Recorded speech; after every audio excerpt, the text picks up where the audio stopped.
So very warm welcome to this first event of the Medical Psychedelics Working Group after the fantastic launch event, of course, on the 14th of July. I hope you all came to that. As James said, I'm Jo Neal. I'm chair of the Medical Psychedelics Working Group, so I'm honoured to have that position. As you all know, Drug Science is the UK's leading independent organisation providing evidence-based information for everybody on drugs. So I hope you're all follow Drug Science and do be a member of the community. So if you were at the launch event, you'll remember that the aims of the working group are education and destigmatization, debunking the myths around psychedelics. And this event will go some way towards addressing those aims, a very special event today. Other aims are research and ultimately enable patients to access this badly needed medicine on the NHS. Now, this is a very special and rather unique event, and what a lineup, everybody. I mean, what a fantastic event afternoon this is going to be. So we are showcasing the fantastic and very varied work of women working in the psychedelic space, and rather specially, again, young women working in this space, which makes it kind of extra special. Women early on in their careers. It's very important to showcase this work. We would like your feedback and ideas. We are trying to have more events, inclusive events for BAME experts and women, of course, as this event is. First event focused on women. So Val Curran is the second chairperson of the second half, and I have experienced being a minority in scientific sessions for a long, long time. We're obviously at a different stage of our careers than the presenters today. I think things have, improved a bit. We're not still this token woman in the all male sessions, but I think we have a long way to go still. But in this context, I'm very proud of the BAP, the British Association for Psychopharmacology, because we have a policy of always including women in all our symposia, which is very important. Seems that the world is designed in many aspects for men. I have a good friend working in this space. She has sort of taught me quite a lot about this and pointed me to some great literature. Many of the designs are focused on able-bodied white men, 70 kilos roughly, perhaps not on purpose, mostly I guess out of convenience and cost. So some examples of the temperature in offices are generally too low for women, crash test dummies, so safety in cars. I read that the PPE designed, to keep people safe in COVID, NHS workers designed for men. Drugs are designed for men, and that's a particular issue for us and for today's session, of course, and our work at Drug Science. I'm a preclinical scientist, and researchers use male cells and male animals of species when we're doing in vivo studies, and there's absolutely no excuse for this. And of course, males are always used for the clinical work as well. I use female rats in my work. People always ask me why. I just say, well, my focus is on cognition. Enough said. It's an unfortunate reliance, I think, and that can endanger women and disadvantage them unfairly. So we're redressing this balance, and we're showcasing the brilliant work of women in psychedelics today. The session today then is in two parts. We have a tea break at about 5 o'clock, you'll be pleased to hear. There's a Q&A, as James said, at the end of each session. With two halves, the first half focusing on clinical treatment with 3 brilliant and differing projects from Imperial. And this will be chaired by Dr. Anne Schlag, who's the chief researcher at Drug Science. So we'll be talking or hearing about the up and coming Anorexia trial, a microdosing trial, and information collected on the effects of sexuality of psychedelics from these clinical trials. The second half is more from an observational perspective, people working in the field. We have Drug Science and Bristol's Chloe Sakal and Nataly discussing their work supporting festival-goers.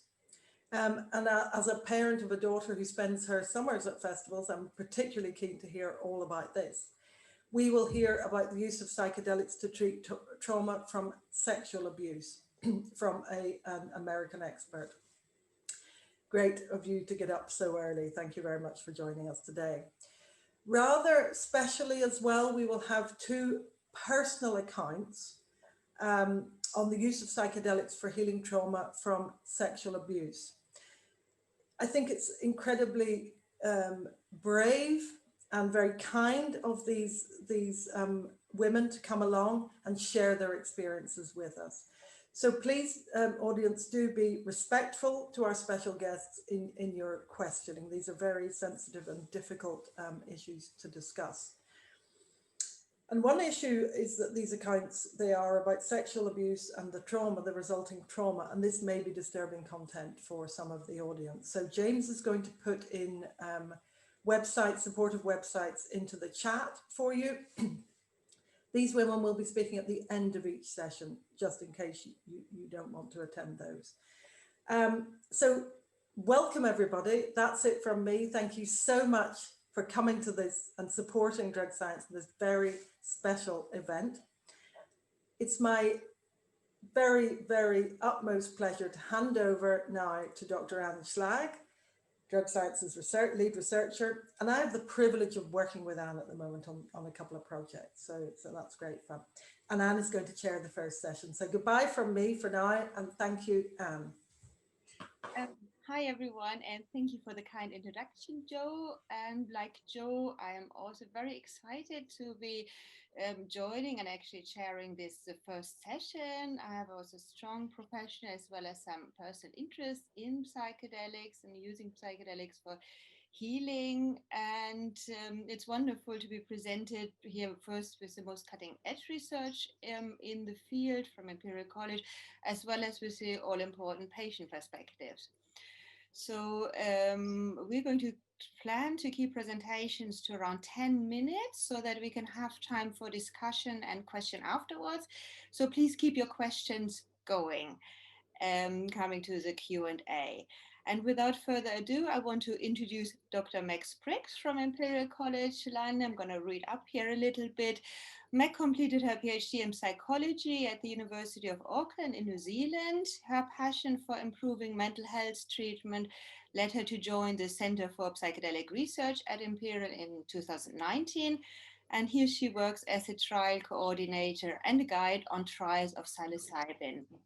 Her primary role is as one of the lead researchers at the center's upcoming clinical trial assessing psilocybin-assisted psychotherapy as a treatment for anorexia nervosa, which is due to commence in early 2021, and about which I believe she's going to speak now. So over to you, Meg, please. Thank you. So I'm just going to share my screen.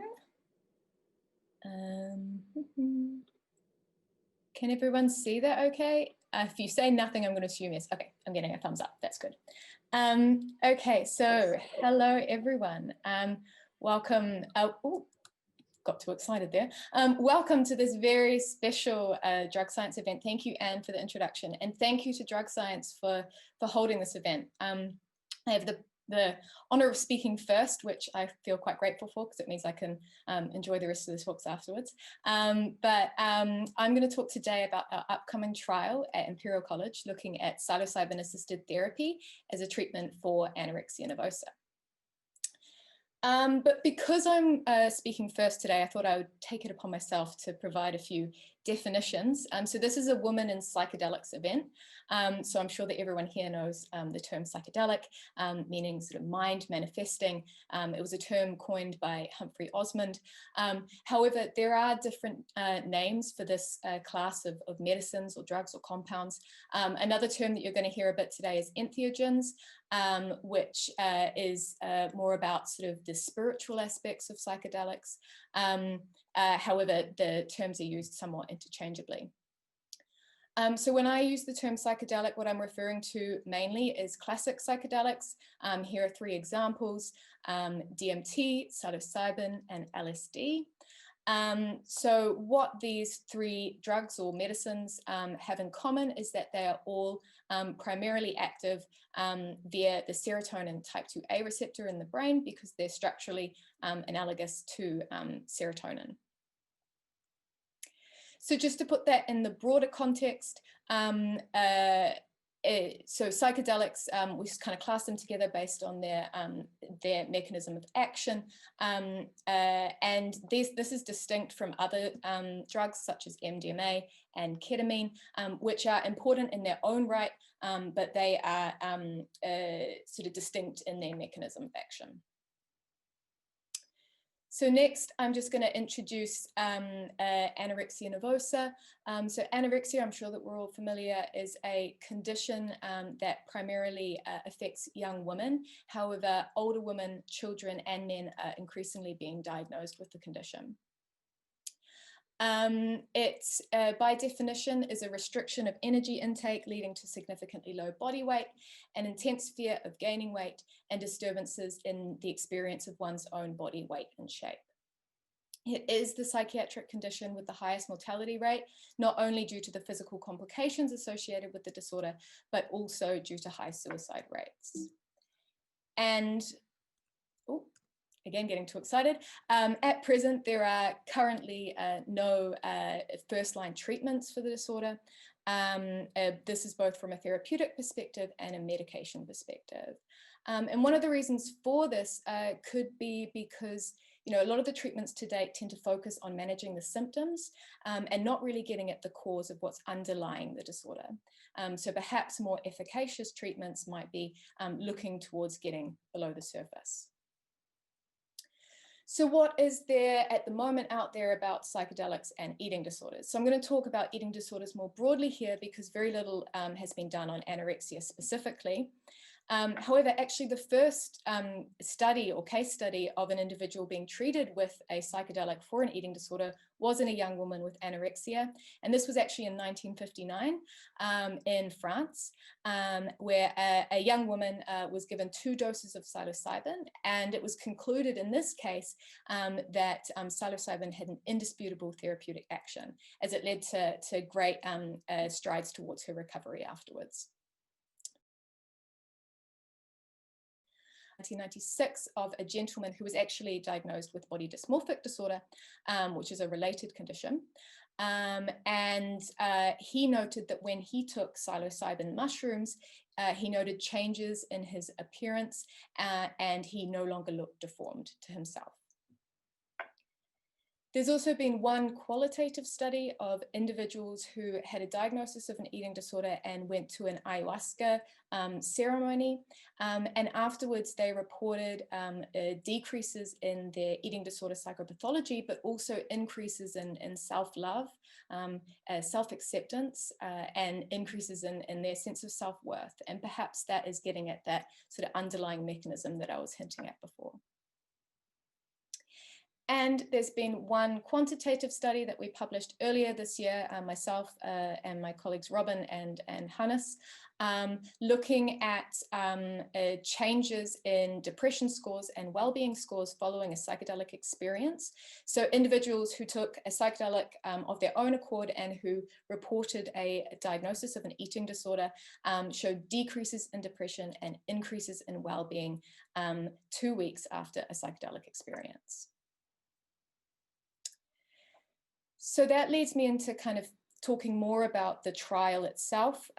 So as I'm sure everyone here is aware, psychedelics have been gaining a lot of attention with growing evidence for efficacy across a number of psychiatric and psychological conditions. In the trials at Imperial College, we use psilocybin, which again is the active ingredient in magic mushrooms. And what's important to emphasize here is that we don't see these necessarily as drug trials. They are therapy trials where psilocybin is used as a therapy tool within a sort of overarching therapeutic framework. And you can think of that framework in sort of 3 phases. So firstly, participants will come in and spend time with their guides, their sitters, who will prepare them for their dosing session. So this is getting to know them a bit better and also preparing them psychologically for what to expect. They'll then come back in on a dosing day where they'll spend the day in our clinic with their 2 guides. They'll be given eye mask and headphones, and they're encouraged to go on an inward journey. They'll then come back in for an integration phase, which is where they get a chance to really talk about and nut out their psychedelic experience and sort of discuss integrating it into their everyday life. So it's not sort of, as I say, we give you a drug and send you on your merry way. It's a very involved process. So why psilocybin for anorexia? You can think about this from two different perspectives. From a pharmacological perspective, we know that in anorexia, there's a disruption of serotonin balance in the brain. And also this has been linked to some of the neurological theories of how anorexia develops. One example is the allocentric lock hypothesis, which I don't have time to go into detail about now, but I can talk about later. And it's to do with sort of being caught in previous perceptions of one's body and not being able to update that based on incoming evidence. From a therapeutic perspective, as I've kind of already hinted at, we're shifting away from symptom management here and more getting at what lies underneath, and hopefully developing changes in sort of one's perception of their own self-worth and their self-love and self-compassion. And that can help people to move towards recovery and start that journey. So this trial has two primary aims. The first is to assess the feasibility, so tolerability and efficacy of treating anorexia nervosa with psilocybin assisted therapy. The second is to assess the neuronal mechanisms underlying this. So we're including MRI and EEG in this. If you'd like updates on the trial and for further information on eligibility, I invite you to check out the page on clinicaltrials.gov. Or you can come to our website. And I'd also just like to thank, firstly, Robin and David for allowing this to happen, really. My collaborators in the UK and across the world, the entire team at the Centre for Psychedelic Research and Drug Science for this event today. And thank you to all of you for listening. Thank you, Meg, for such an interesting presentation. I'm wondering, is your paper, your recent one, open access? Would you be able to put it on the chat, or is it not? It's not open access, unfortunately. That's a shame. So we're going to move on. We have space for questions afterwards, after all the presentations. Our next presenter is Laura Kaertner from Germany. She's currently a research assistant at the Center of Psychedelic Research after completing a research internship at Imperial College during her master program, where she investigated the subjective effects of psychedelic microdosing using a web-based observational approach. At present, she continues her research in this area and is involved in the organization and setup of a microdosing study at Imperial College, which will involve the application of a hybrid study design combining large-scale observation studies with lab-based research methods. And for the future, Laura wishes to advance psychedelic science and to help unlock new pathways of mental health treatment in our modern world. Over to you, Laura. Thank you very much. Let me just share my screen.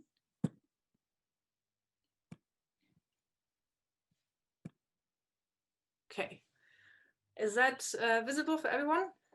Thumbs up, cool. Yeah, thanks Anne for the introduction, and hello to everyone. So my talk will cover psychedelic microdosing. And interestingly, it happens to me that I often end up in conversations with actually random people, strangers, who tell me about their microdosing experience without me actually telling them what I'm doing as a job. And I noticed there are two very opposing opinions on it. So some people find it to be life-changing and they really believe into its potential and generally have a very high opinion on psychedelics. And others think it's completely bollocks. So they say it doesn't make any sense pharmacologically and it's all a placebo effect.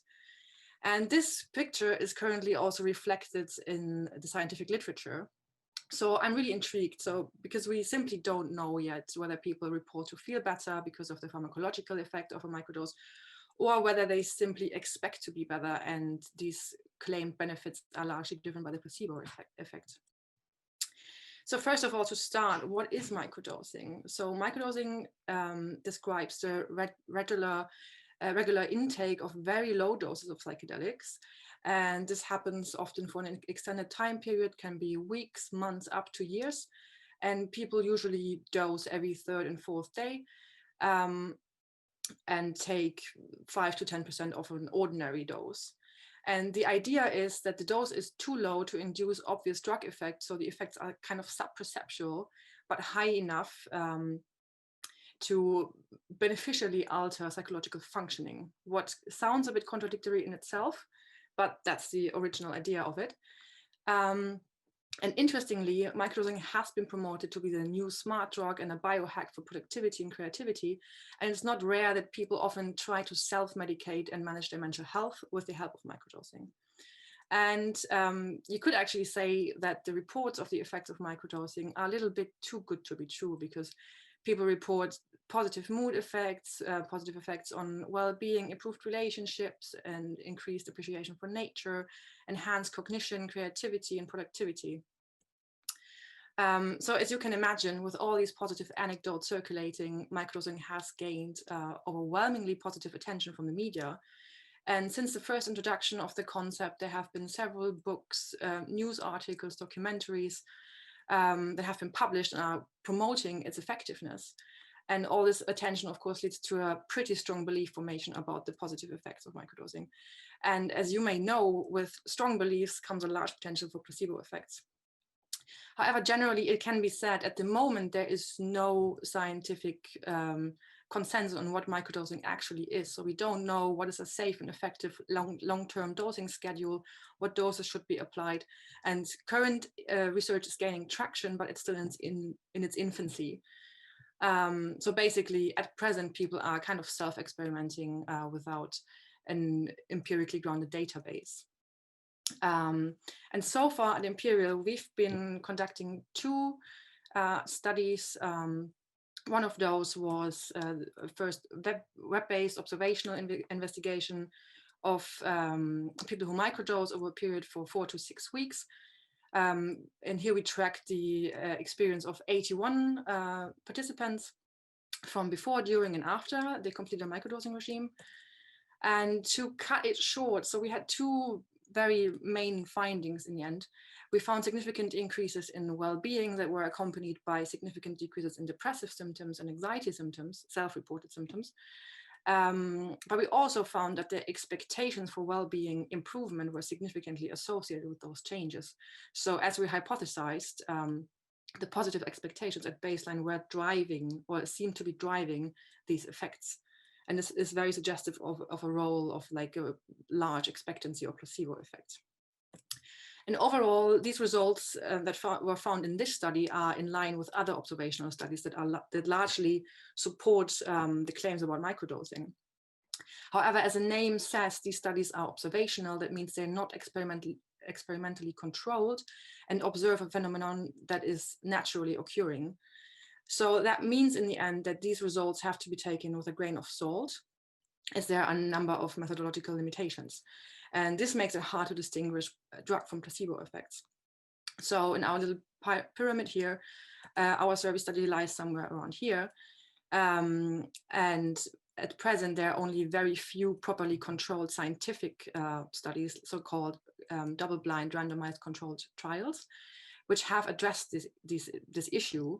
And so to speak, there was not much compelling evidence about positive effects of microdosing, but also not negative effects. So it was basically a null effect. And as a first step to bridge the knowledge gap, my colleague Balázs, he came up with a pretty smart idea of a novel study design that can be seen as a mix of an observational study with aspects of a randomized controlled trial that lies somewhere around here. So this has been the so-called self-blinding microdose study. What's a pretty cool study. And with this, he sought to combine the advantage of observational studies in reaching high sample sizes at low costs with the benefit of implementing a placebo control. So this is also a web-based observational global study, but has a placebo control implemented. So this means people who plan to microdose on their own behalf with their own drug, this is important, so we don't give out the drug, they have their own drug, they microdose at home, but they agree to participate in the setup manual of the study. And this will allow to blind themselves in a more controlled manner. So we have a specific blinding procedure. Participants will receive a manual with like specific instructions, and will end up hiding their microdoses in non-transparent capsules. And they put together 4 randomized capsules with day labels, put that into zip bags, and end up with 4 capsules that they put into a big envelope. This is, as you can see here, then allocated to a week. So they prepare 4 envelopes with microdosing capsules and 4 envelopes in a mirror version with placebo capsules. And then people are randomized and allocated to 3 experimental groups. So we have a placebo group, a microdosing group, and a half-half groups where we have placebo weeks intermittently mixed with microdosing weeks. So after all this labeling, mixing, and randomly assigning the capsules, the participants will take them one at a time, but they don't really know what they're taking. So they're blinded in that sense. And here you can also see, so people completed as well online questionnaires. We added cognitive tasks at predefined time points. And these were, in this example, happening at baseline, 4 weeks, 5 weeks, and 9 weeks after they started their microdosing regime. And when we look at the accumulative outcomes, that means that's longer term outcomes. They're not acutely measured, they're after they completed the microdosing. You can see in the graph that participants in the microdosing group, that's the red line here, actually significantly improved over time. However, if you look at the placebo group here shown in blue, you see similar improvements. So similarly as the microdosing group, participants in the placebo group also significantly improved. And important here is that there were no significant group differences and no interaction effects. That means even if it looks like that on this graph, the improvement in the microdosing group was not larger, statistically speaking, than in the placebo group. And the very same pattern can be found in all the other outcomes we have been assessing. Yeah, however, you could, of course, argue that the effects of a microdose are much more visible acutely. So we also looked at the acute outcomes that were assessments completed on a dosing day. And at the end of a dosing day, participants had to, for example, in this case, rate their mood. And we stratified this data according to the condition in which participants were in. So whether they took a microdose or a placebo on the day is here, as you can see in the first row, and whether they guessed to have had a placebo or a microdose capsule. So as part of their questionnaire, they had at the end of it to guess if they think they had a microdose or placebo capsule in that day. So in this first example, you can see scores for participants who had placebo capsules and correctly guessed to have been in a placebo condition. Here you can see scores for participants who had a microdose and guessed to have had a placebo. And here, interestingly, you can see that if participants guessed to have had a microdose, but in reality they had a placebo, there is a much larger difference in the scores. And a similar pattern can also be found when participants actually had a microdose and guessed to have had a microdose. And this exact pattern was basically found for all of the acute outcomes. So if you look here on the left, if you compare the conditions, placebo versus microdose, all these comparisons were not significant. But if you compare the guess, it seems that the guess is driving these effects, as you can see in this difference here. So why is this, why is this relevant? So this study was particularly interesting because it's kind of the largest placebo-controlled study on microdosing, but also on psychedelic drug use in general. Sorry, it was my email. And this is a novel and cheap methodology to implement placebo control. And of course, there are limitations because people are using their own drugs. Some things we still have to address, and has been mainly healthy volunteers and a few other issues we want to address in future studies. But in conclusion, we could say the results really point into the direction that there's a large placebo effect at play here. However, now I'm working on a study that is self-blinding version 2.0. And we want to kind of modify the study design. It will also be an observational study with an additional layer of experimental control. So we want to invite participants from Greater London area to take part in the study as soon as we launch it. But it will also include only microdosers who microdose on their own behalf. And I can tell you later in the Q&A why that is the case at the moment.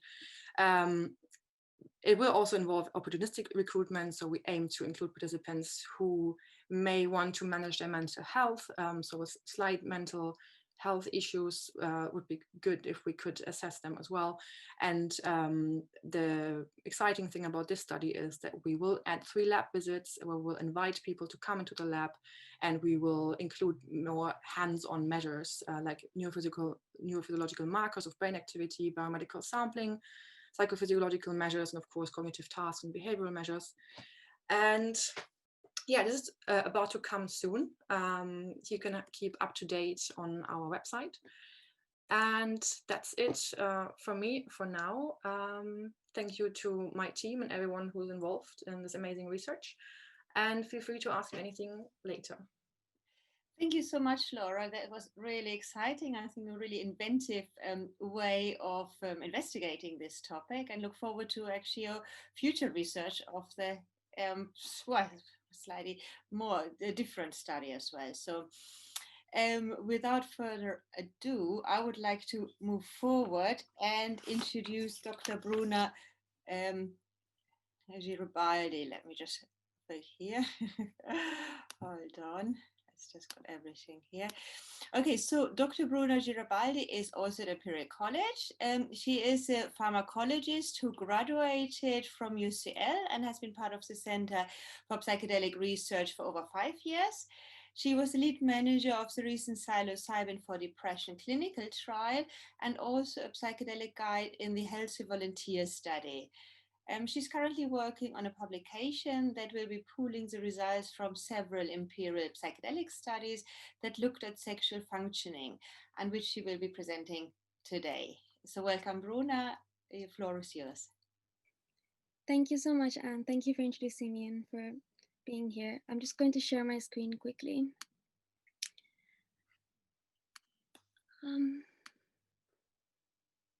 There you go. Is that okay? Okay, so I'm by no means an expert on this topic. I've only just started doing research on it, but I just wanted to open up conversation about it. Oh, one sec, I didn't put it up.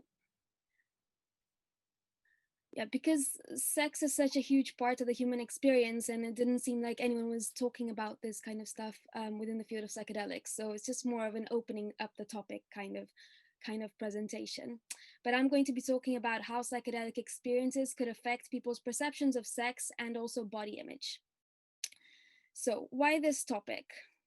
So when I think of psychedelics, and when a lot of people think of psychedelics, they think of the 60s counterculture movements and hippies, etc. And this usually comes tied to the concept of free love, things like these, for example.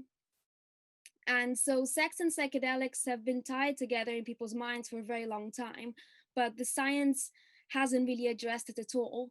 When I looked up psychedelics and sex on PubMed and several different variants, what I could find was this, which is a paper looking at LSD for converting gay people to heterosexuality, which is obviously incredibly outdated and definitely not what we're looking at doing right now at all.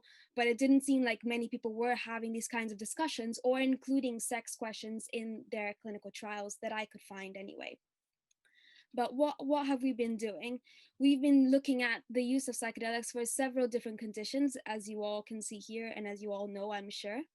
And why do we think psychedelics are useful for all these things? Why do we think that they could work? Without going into the neurobiology or anything too complicated, the way I see it is that we see psychedelics as having the power to change people's perceptions of themselves, of the world around them, of people, etc.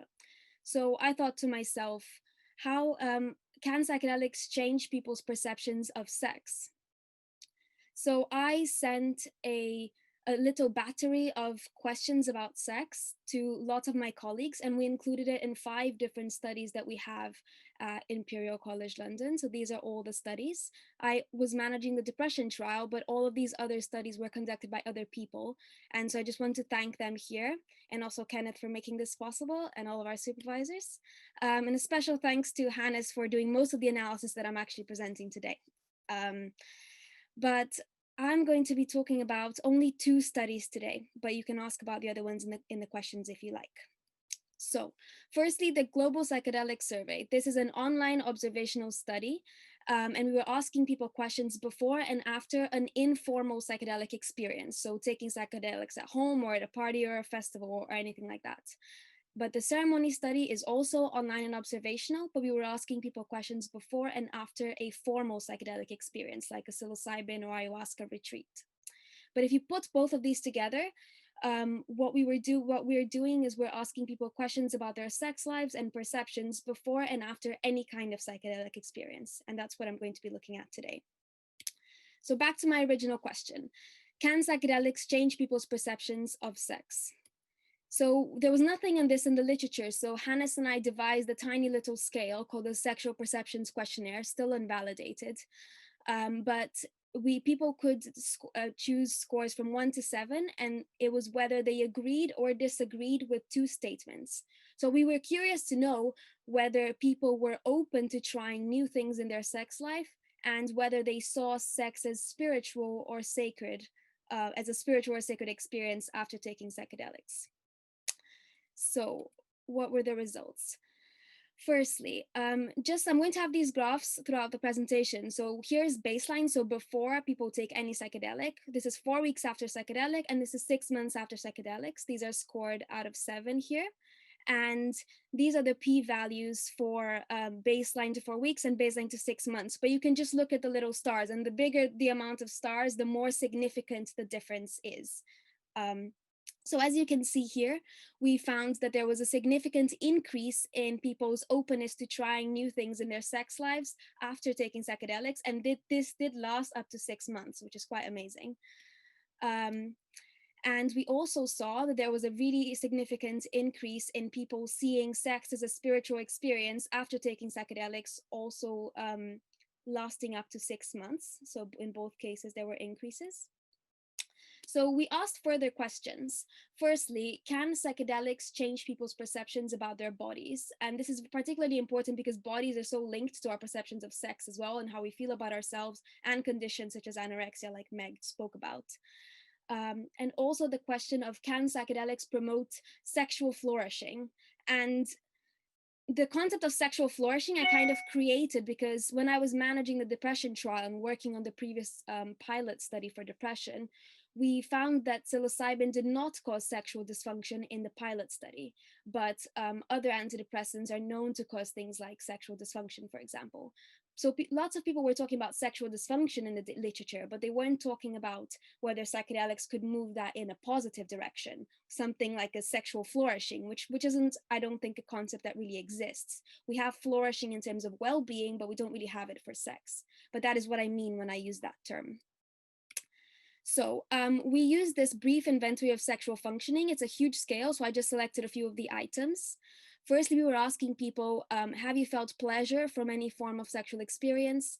Then how much do you feel like you can communicate your preferences and desires to your partner? How satisfied are you with your sexual relationship with your partner? And how important is sex as part of your life? And finally, how satisfied are you with your body? So those are the questions that we asked. So firstly, the sexual flourishing ones. So we asked about pleasure. As you can see, there was a really significant increase in people's reported ability to feel pleasure during sex. These are scored out of 5, so people already started quite high, but there was still a very significant increase, and this did last significantly up to 6 months, though not as much. Then communication, we did find that there was a really strong, significant increase in people's ability to communicate to their sex partners what desires and preferences they had, which is quite amazing, I think. And this did last up to 6 months as well. Then we have dissatisfaction. So this is actually how dissatisfied are you with your partner? So with sex with your partner. So dropping is a good thing. So we found that there were significant decreases in dissatisfaction with your partner at 4 weeks, and this lasted up to 6 months as well. And we found absolutely no change, statistically speaking, in the importance that sex had to people's lives after taking a psychedelic. So body image. we found that there was a significant decrease in body dissatisfaction. So this is also a bit confusing. So going down is a good thing, because the more you go down, the less dissatisfied you become with your body. So we did find there was a marked decrease in this dissatisfaction, and this also remained for 6 months quite significantly. That's what we found.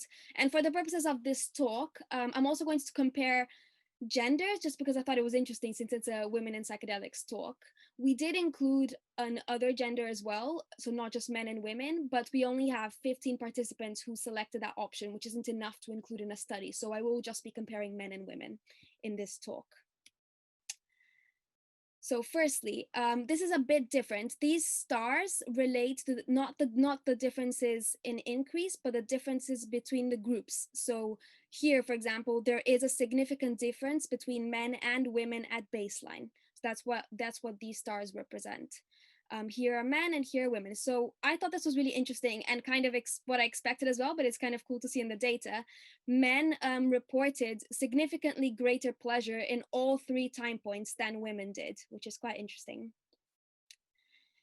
And this one's also interesting. So men started by saying that they were more able to communicate their desires and preferences to their partners in comparison to women. So there was a significant difference at baseline, but that this evened out afterwards, and they both follow the same pattern, but women increased enough so that there isn't any statistical difference between men and women after psychedelics. They're both able to communicate in the same way, or so they say. Then we have sexual dissatisfaction again. Both men and women start with the same levels of sexual dissatisfaction with their partners, and then this goes down in the same way. And this I found really interesting. And at 6 months, women go back up a bit, but men continue to be more and more satisfied with their partners, while women become a bit more dissatisfied, which is quite interesting. And finally, body dissatisfaction. So as I expected as well, women start with greater body dissatisfaction than men, probably something to do with society, but that this evened out afterwards, that there is no statistical significant difference between men and women at 4 weeks and 6 months post psychedelics, which is quite amazing. The last one. So sex is a spiritual experience, like the pleasure one, but reversed. Women reported agreeing with the statement that sex was a spiritual experience much more than men in all 3 time points. So there's a difference between all groups in all 3 time points. It's probably something to do with semantics or how we talk about sex to both genders, maybe. So in summary, we saw significant improvements in almost everything we looked at: communication, sexual satisfaction, and body dissatisfaction. The only thing we didn't see a change in is the importance of sex. And here are the differences between men and women, but I won't go through them all. I can always go back to the slide if people want a refresher. Limitations are no placebo control, as Laura said, many issues with observational studies. We can't know if these things are really true. It's just what people are reporting. So it might be that we can't measure whether people were actually feeling more pleasure, for example. Also, we had loads of people complete at baseline, but we only included the 258 who completed the 6 months in this research. So this is a much smaller sample because so many less people finished the trial, and many others, but this is just hopefully the start of more debate and more research on this really important subject that's such an important part of the human experience. So thank you to Hannes for all this analysis, and thank you to all of our other partners who were involved in this research that we did. Thank you so much for having me.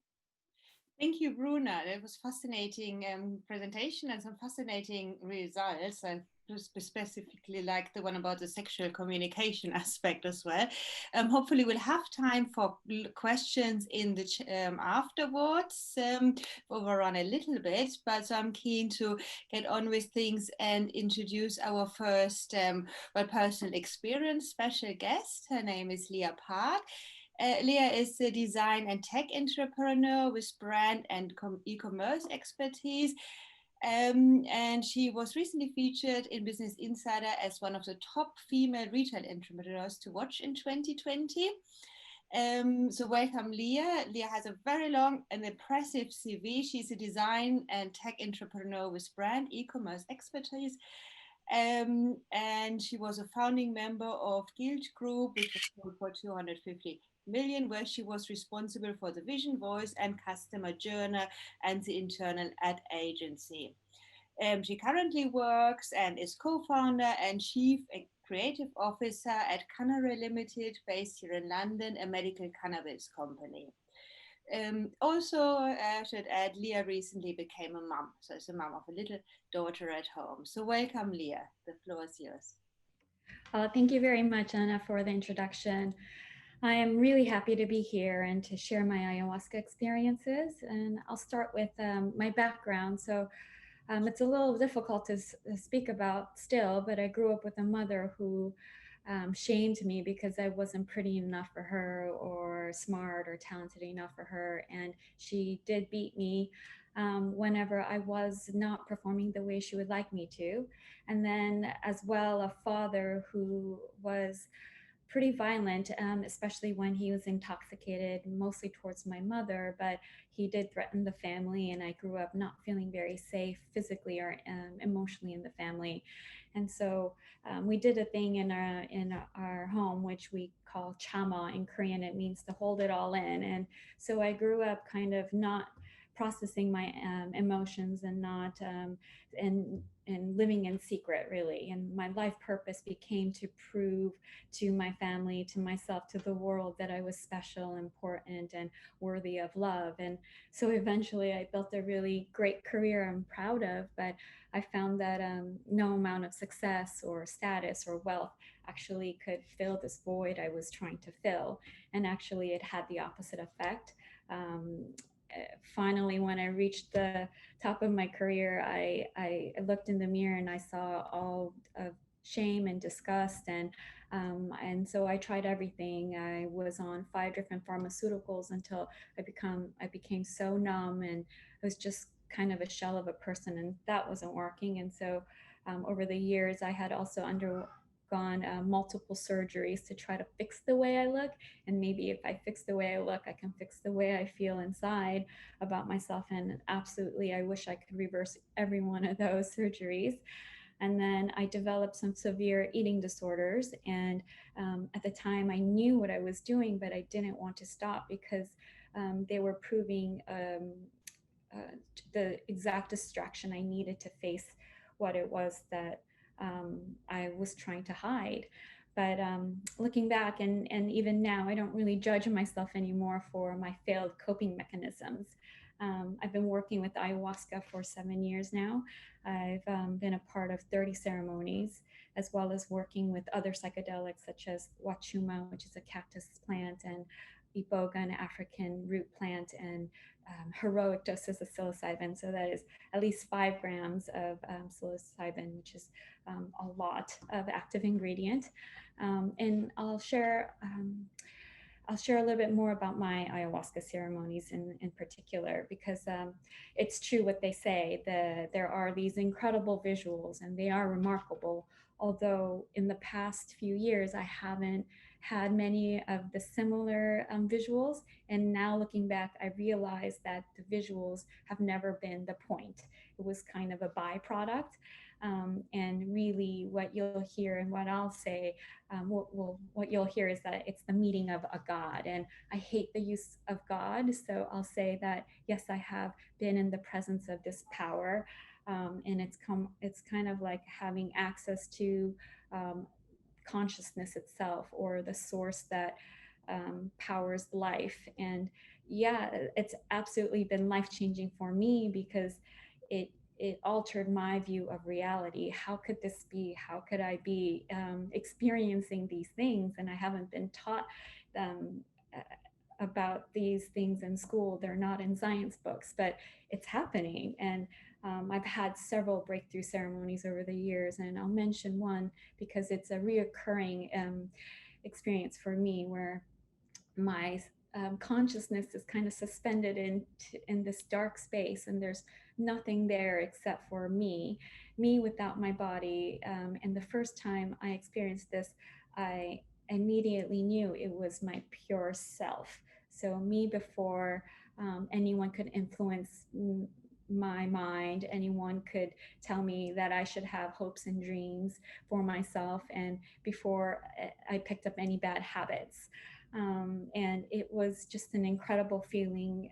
And I knew at that moment that I finally found what I was looking for. And all this time I was trying to fill this void, but in fact, I've always been here. It's kind of been just covered with my life's conditioning.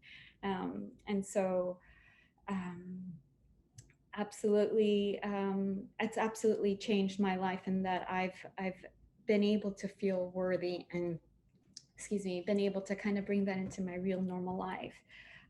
I've also in ceremonies faced my deepest fears, and people, and I was also very afraid of this because you know, why it's not kind of a walk in the park. But I have to say that, you know, it was only within like 4 or 5 years of work into these ayahuasca ceremonies that I was able to face them in a very safe, comfortable environment where I felt strong enough, courageous enough, and actually it was a soft experience and not such a harsh one, which I was so afraid of. And I was actually able to go in there and feel those emotions and release them. And there's also the issue of vomiting in ayahuasca ceremonies, and I like to say that yes, it's an issue in the beginning, but after a few ceremonies, it's really nothing at all. And in fact, now I get a little jealous of the times I'm not able to vomit, because when I am, it's when this presence is so overwhelming and surrounding me that my body doesn't know really what to do and how to process it. And so it has nothing else but to vomit. And actually, it's a wonderful feeling. If every cell in my body is kind of surging with this life power, and so yes, it's wonderful. And that's how kind of psychedelics have crossed over into my real life. These are real experiences. These are my real memories that I own. And so I am able to walk into my everyday life, accessing this sense of worthiness that's always been there. I just never visited before.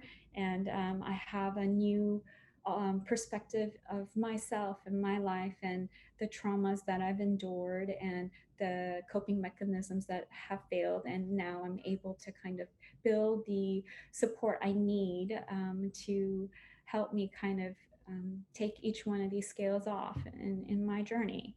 And you know, I felt most of my life very alone, and mostly because I kept it all a secret. And that's why I'm here. That's why I'm here today, to spread some hope and be helpful. But I should also mention that psychedelics are a very serious medicine, and there are many pharmaceuticals out there that are contraindications. So please consult with your doctor. And yes, thank you. Thank you so much. Thank you so much, Leah, for joining us and for sharing. I think it's just absolutely impressive what you have been done and what you seemingly continue to be doing. And I think, you know, this is one of the reasons we are also doing the work, you know, so that people and patients can have access to medicines which help them. Because for many of those conditions, traditional pharmaceuticals are not sufficient for some of people. So thank you again, and thanks for sharing. So I'm going to go through the question. There are some from the audience. If it's okay for everybody, I know we had set up a tea break. We might not quite have time for it, but of course for all the viewers, please go ahead and have your tea, and also the panelists. So I'm just going to get started with some of the questions.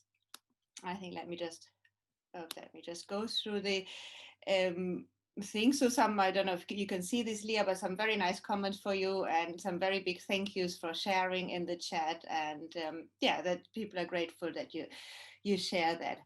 So I wanted to go back. So let me see. So Leah, thank you for sharing your story with us and incredible journey you have come. So did you take, for example, the heroic doses of psilocybin in a guided session? or did you do that by yourself? Yeah, I actually did that by myself. Now, it was only about 3 years ago that I started to. So I've been working with ayahuasca in a traditional sense with the shaman, and I felt very familiar with being under the influence of psychedelics. And what I did is I happened to have recreational psilocybin on me. And so I took it to a park, to a very, very quiet place where I knew that no one was going to be there. And I knew exactly what to expect because I had watched a documentary by Terrence McKenna, and it was so inspired that the very next day I went and I took the psychedelics, and I'm used to recreational use, but I haven't actually used the 5 grams.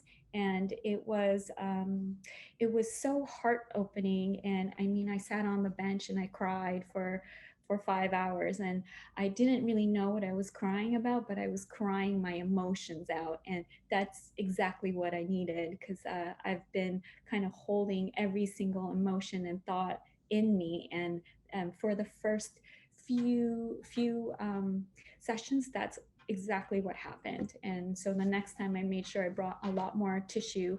And as I worked through this medicine and I got kind of through my emotions, I found that the next few events, the mushrooms kind of presented my problem right in front of me and said, we're going to deal with this, and it was so, I mean, I couldn't escape it. I didn't want to escape it. And I was able to kind of take a step back and reason with my consciousness and say, yes, I understand now that I'm harming my body. Yes, I understand that this is probably not something I want to do, but I've just been doing it out of habit. And maybe I should stop now. Maybe I'm ready to. And from that day, I was able to kind of reason with myself, and it was pretty remarkable. And I subsequently, it took me a few more of those sessions to really end the eating disorder, but I did, and I couldn't believe it. Thank you, Leah. That's great. So I'm going to move on to the next question, which is actually for all participants and whoever chooses to answer. And I think it's very interesting that we, even though we had very much different presenters, it focused on a very similar thing. Whether that's something together to do with having a women's session, I don't know. But there's one question: what are your thoughts about the setting? How the setting affects the experience? Because, for example, Leah has used psychedelic medicines within a non-clinical setting, and previous presenters spoke more about the clinical setting. So that might be something for the clinical researchers to answer as well, in terms how the setting might affect or might impact the outcome for the participants, or maybe it doesn't affect it.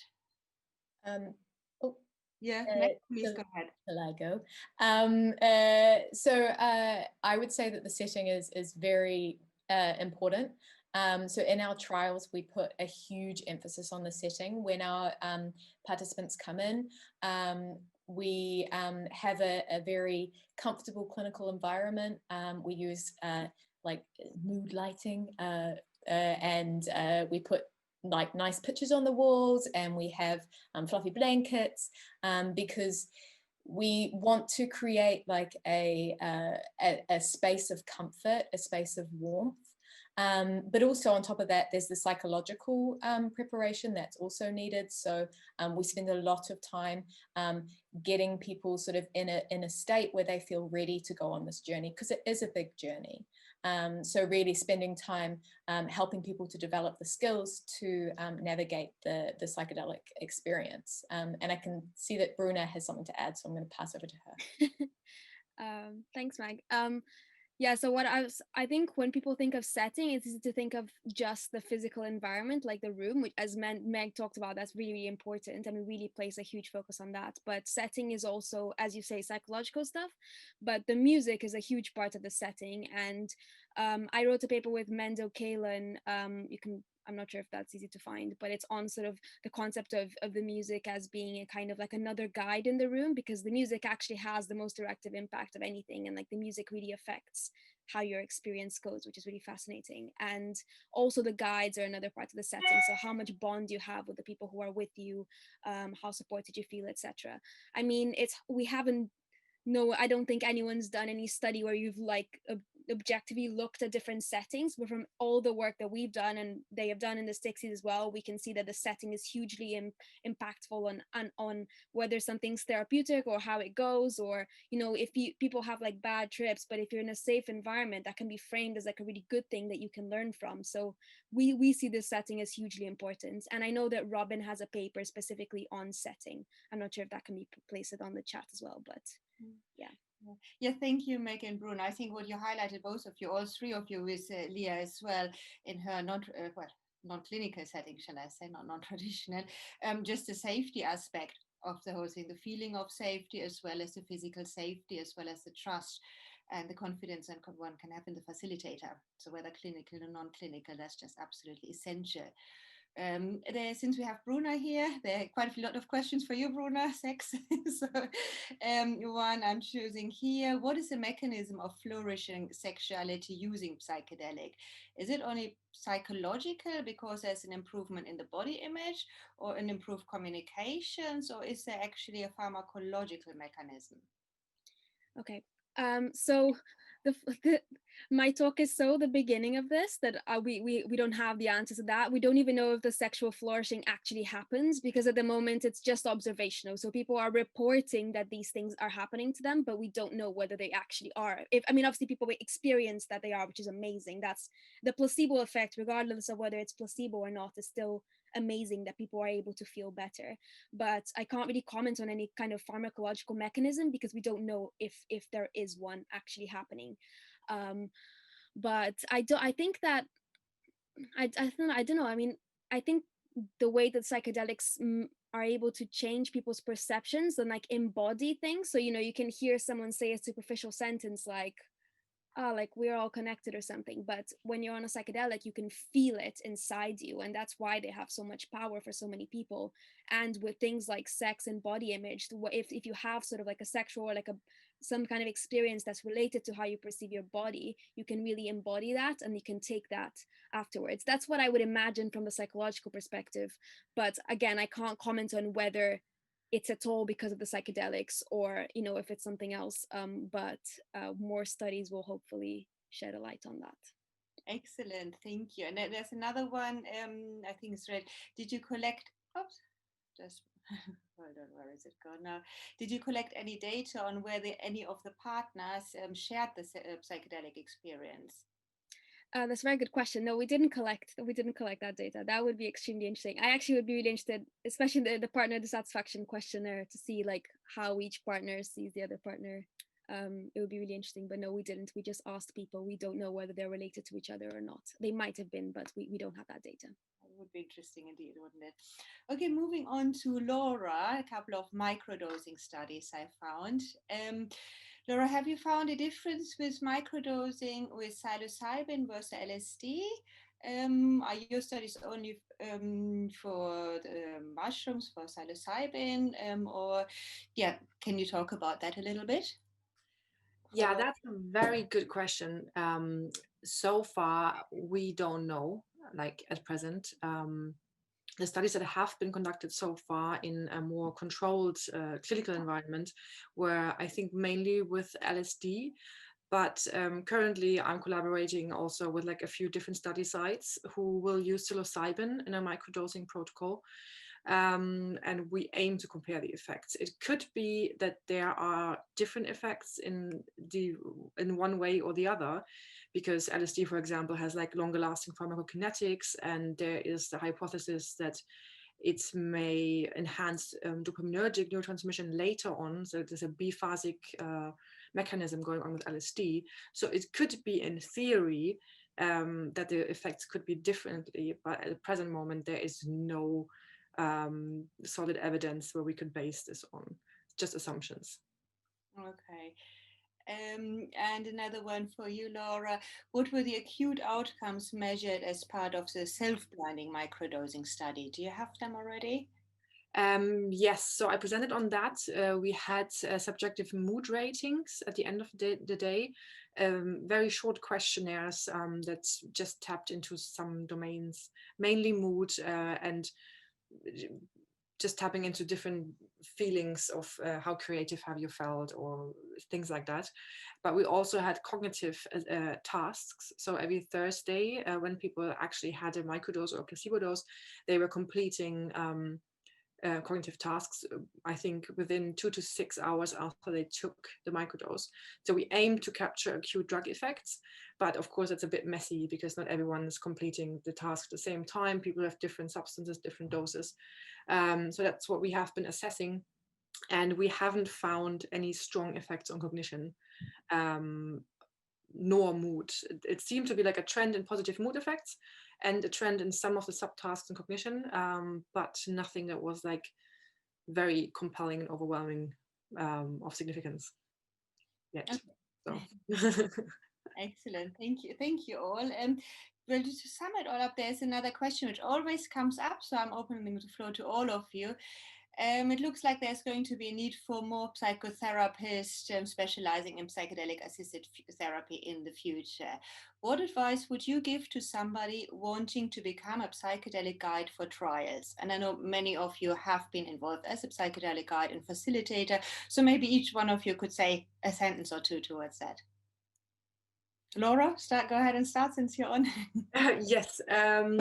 So if you aim to become like a psychotherapist who works with psychedelics, like my way that I will go, I think in the near future, is that I just train as a clinical psychologist or psychotherapist, that I have the solid base of how to interact with people on that level, and just be trained in as many schools of thought as I can imagine, and just try to be involved, because I think right now there are no schemes set up how you can certify as a psychedelic therapist. But I think the way to go for now, personally, is just to train as a psychotherapist, a clinical psychologist, maybe as a medic if you have the opportunity to do it, and later on you can still put it on top to train specifically for psychedelics, I think. Thanks, Laura. Bruna or Meg, would you like to add to that? So I know that I've heard many times that, I think to be a guide, really, you should, at least what has been said is that you should have experienced a psychedelic experience, or at least a really powerful sort of mystical experience of some sort, like with meditation or something like that. But like knowing the terrain is really important in guiding specifically. To be a scientist, you don't really need to, but to be a guide, usually that is what's required, and that can be done legally in many ways. But that's usually quite important because you are guiding another person in this experience. And I think we do hold training sessions sometimes at Imperial, but so you can always register your interest by emailing one of us or Robin. But yeah, that's what I would say. Excellent. Meg, anything to add to Bruna and Laura? I mean, basically everything that they've said. And then I guess as well, so if you can't kind of access any of the trainings that are available around psychedelics, getting training in areas that are related. So psychedelic therapy is all about kind of going in sort of inward and fostering self-love and self-compassion. So any therapy techniques around that, so like compassion-focused therapy or anything like that, it can be really useful. But also just good on you, anyone who's interested in this field, where, you know, with the research that we're doing now, we hope that there will be a paradigm shift in the future, and we're going to need lots of psychedelic therapists to sort of take on roles moving forward. So do keep an eye out, and also just attending all of these events that you can and learning as much as you can. Amazing. Yeah. Yeah, thank you, Meg. Thank you to all our panelists. I think it was a really, really good session.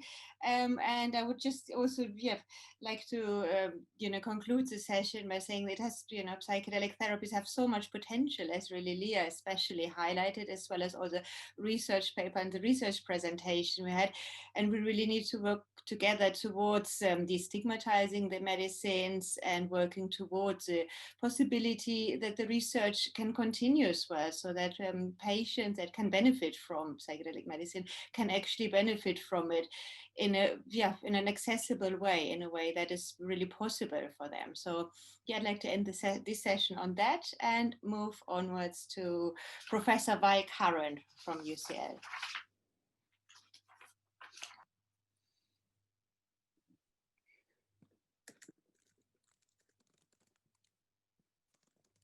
Just get my video up, sorry. Hello, thank you, Anne, and thank all the speakers in the clinical session. It was absolutely fascinating, and I, for one, have learned an enormous amount. So for this session now, we're moving on to the fieldwork session, where we have 4 fascinating speakers who have been doing various other kinds of approaches. And we're going to start off with 2 speakers. Dr. Chloe Sakal, who's a psychiatrist working in substance misuse, and she has extensive experience working in music festivals. She's providing medical care to festival goers and promoting harm reduction strategies for drug use. And along with Chloe will be Nataly, Dr. Nataly Gibson, who trained in medicine at Bristol and is now a psychiatry trainee at the Maudsley. She's also has a keen interest in therapeutic use of psychedelics and campaigns for and promotes drug-related harm reduction at festivals. And they will be talking about the work they've done together at festivals. So Chloe and Nataly. Welcome. Thank you. Thank you. Well, yeah, go on. I'll share my screen, okay. There we go, great. Kick off, Nataly. Lovely. Okay, so we're going to be talking about keeping people safe at festivals. So as you've just been told, me and Chloe both do work at festivals sort of with harm reduction and welfare. So we're going to have a little talk about that. Next slide, please, Chloe. So why is it important? So if you think about it, festivals are sites of what we call atypical intoxication. So where illegal drug use is usually more widespread and more risky, and people usually go to festivals to sort of let loose, sort of try new things. These figures here are from a charity called The Loop, which me and Chloe both have volunteered with.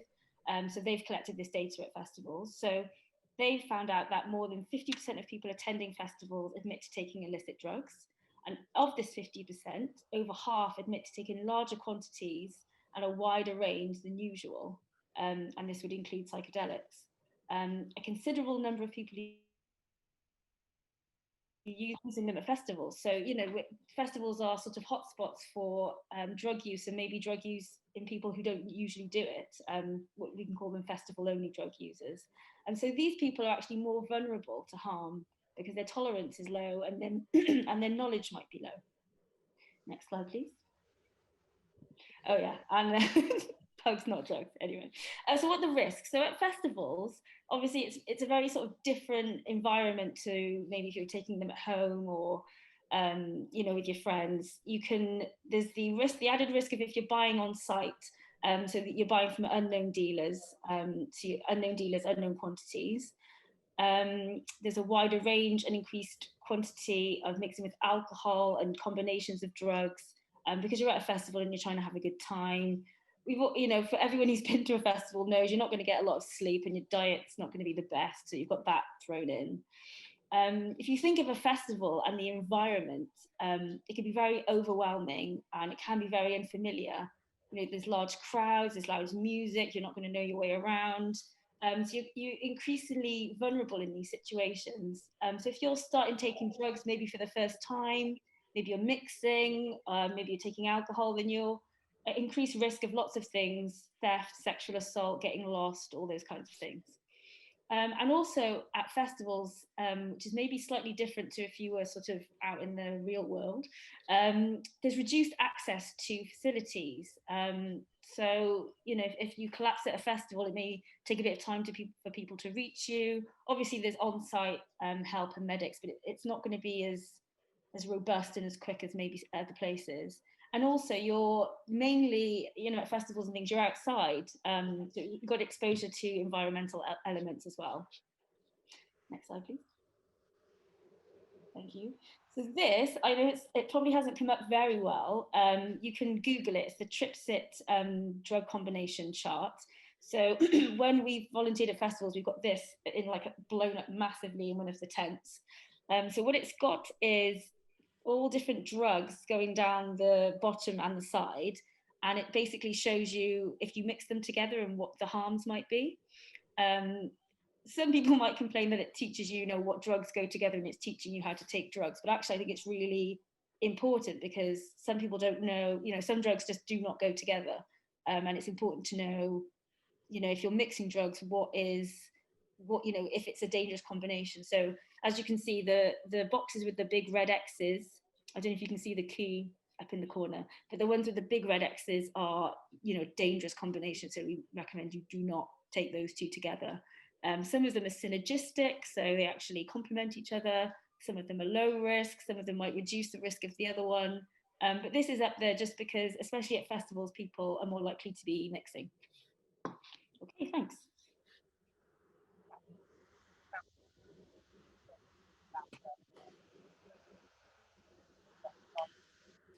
Chloe? Yes. You're on mute. Am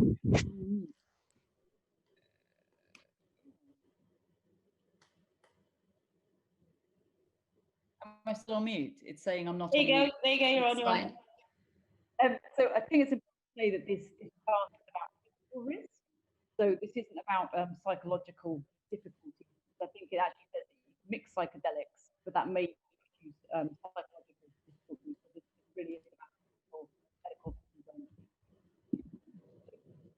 These are the levels of care that are available at festivals. So prior to someone taking a drug, there's a very innovative service called the Loop that provide on-site drug testing and harm reduction advice. So people can actually take their drug through this, and they will tell you exactly what's in your drug. So if it's what it's supposed to be, so if you've got some MDMA, if you've got some LSD, they'll be able to test it on-site and let you know if that's correct. They can also be able to tell you the strength of the drug as well. Obviously, we never advocate that people actually go ahead and take the drug, but they can then make their own decision on whether it would be safe to if they want to. We then also provide ways of keeping themselves like hydrated, safely warm. Chloe, it's a bit difficult to hear you. Can you be a bit nearer your microphone? Yeah, is any better, Val? Yes, thanks. Yes, yeah. Louder. So if people then do decide to take the drug and things get a little bit overwhelming, or they get tired or cold or need some food, we offer welfare support. So that's where people can come to a comfortable place and just be looked after. If they should then require medical intervention, festivals always have on-site medical tents, and this is staffed by doctors, and they have access to medication and equipment. If they are unable to support the patient in this tent, they ultimately would be calling an ambulance and taking them off site. But I haven't seen that happen that many times, but you know, it's usually managed quite well. There's quite a lot of kind of experienced doctors at festivals. So psychedelics specifically at festivals is particularly interesting from a psychiatric position. And I've got some kind of philosophical quotes here. But psychedelics can and do produce a really profound change in mental state. And it is dose dependent, so the more you take, it's likely that you're going to have more of a change in your mental state. But what we often see is people's understanding and compliance with social norms can diminish. And what I mean by that when I say social norms is I mean the sort of unwritten rules we're indoctrinated into from birth about how we should behave in society. So for instance, like we all know, when we go out in public, we wear clothes. So me and Nataly are both psychiatrists, and we often use a piece of legislation called the Mental Health Act. So that allows us to section people, so to detain them and keep them safe if they're behaving in a way that is seemingly quite odd or out of sync with what society expects of somebody. But at festivals, the bar for what is considered unusual or mad is really very different. So for instance, talking from experience, I've been called to section people who have been under the influence of drugs and knocking on people's doors asking for sex. So in everyday life, that's quite bizarre behavior. But at festivals, you may get away with that, kind of going from tent to tent and requesting sex. It's unlikely someone's going to call the police on you. And once again, same with clothes. If you went into Sainsbury's naked, it's highly likely somebody's going to call the police. But at a festival, walking around naked, you might get away with it. Lots of people do. So we speak a lot about set and setting. So at festivals, when people take psychedelics, the behavior that might not be so compliant with social norms may be, it may be okay. So us using the Mental Health Act, we don't have to use it as much. And in fact, I've never had to recommend that someone's been sectioned at a festival. And because psychedelics are also physically inert mainly, as in to say that they don't cause much physical harm, it's likely that if people do become overwhelmed under the influence of psychedelic, they're not going to need to go to the medical tent, but they might need to go to the welfare tent where we can look after them until the effects are worn off. And that's... Yes, thank you. Yeah, so like Chloe said, it's usually a psychological rather than a physical problem. So what do we do? So how do we keep people safe?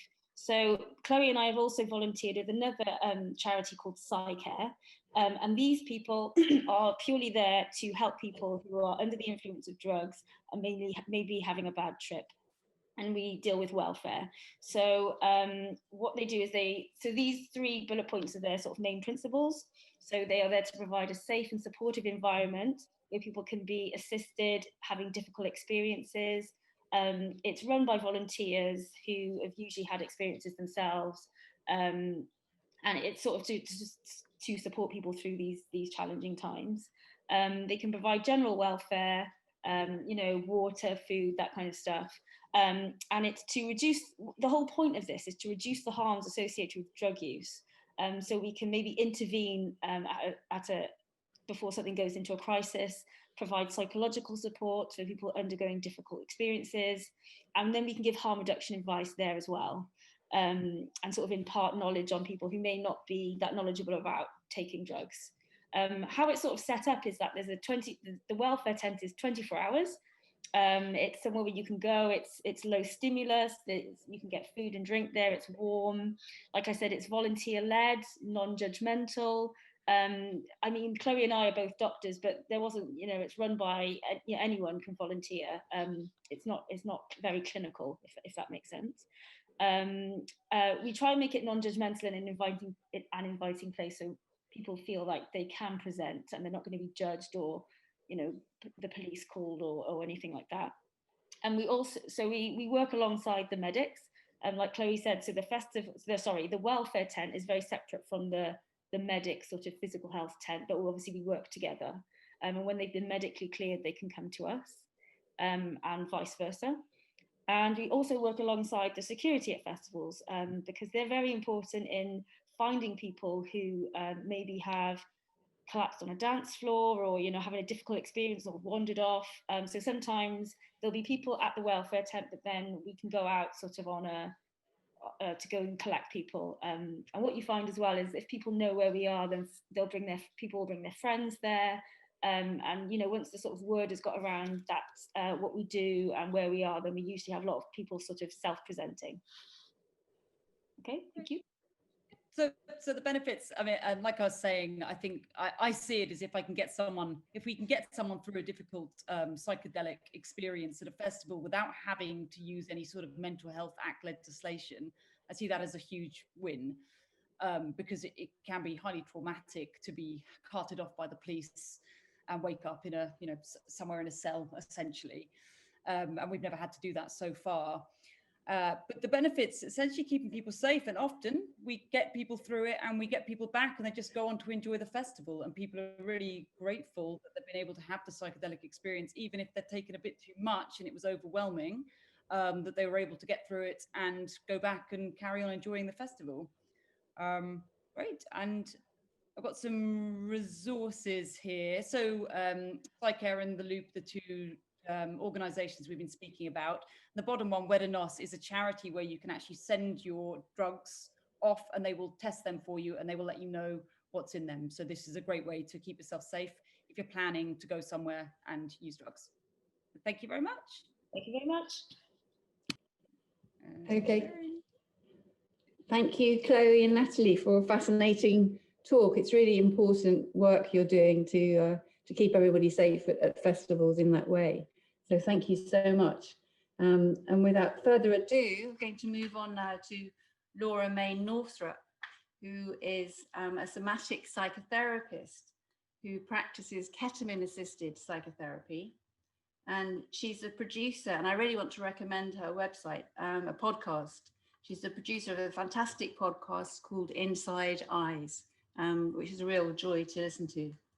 And it includes a series about survivors of sexual trauma using entheogens and psychedelics in their healing. And she's going to talk about healing for sexual trauma. So Laura. Hi, Val. Thank you so much for the introduction. So let's see. Okay. So I'm Laura, and my talk today is entitled Healing Sexual Trauma with Entheogens and Psychedelics, Understanding Sexual Violence Through a Spiritual and Political Lens. So I'm going to walk you through some ideas that might at first seem separate, but I'm hoping you can see the interconnectedness of them by the end.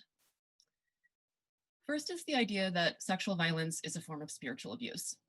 In the realm of psychology, we typically characterize sexual violence as an emotional, a psychological, or a physical form of abuse. And in my opinion, it is all of those things.